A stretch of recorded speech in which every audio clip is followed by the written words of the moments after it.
واحد من التحديات اللي كيواجهوا الناس ملي كينتقلوا للينكس هو مشكل التوافق مع البرامج اللي تعودوا يستعملوها في الويندوز. كي لينكس بفضل المجتمع ديالو النشيط والمطورين اللي كيخدموا بجد عطى بزاف ديال البدائل اللي كتخليك تستغنى على برامج ويندوز.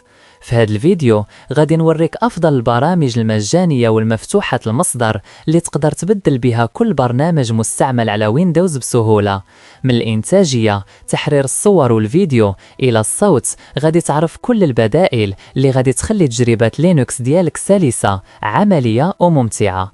سواء كنت جديد على لينكس او بغيتي تنتقل من ويندوز، هذا الفيديو هو دليلك الكامل لتسهيل حياتك على نظام لينكس.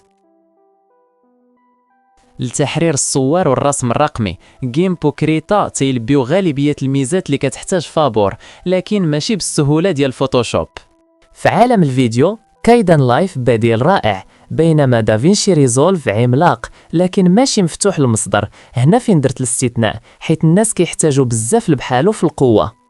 للتأثيرات البصرية جرب ناترون.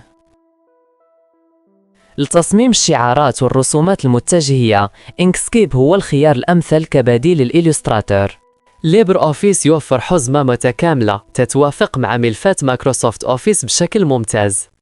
لقراءة ملفات PDF أدخل خفيف وسريع، والعمليات المعالجة هناك أدوات مثل كي PDF. عمليات PDF المتقدمة مثل تقسيم ودمج المستندات، أما للرسم عليها غتستعملوا أي برنامج فيكتور مثل إنكسكيب. VLC هو المشغل الأقوى بجانبه MPV. لتحرير الصوت أوداسيتي.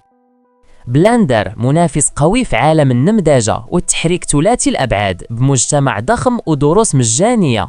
لتحرير الصور، رو ثيرابي ودارك تيبل تيقدموا أدوات متقدمة كتضاهي لايت روم.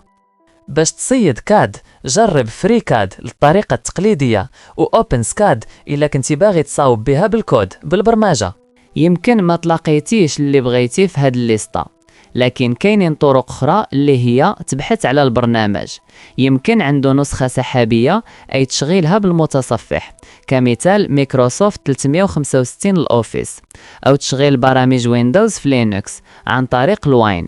هادو نشرحوهم في فيديوهات جايين إن شاء الله.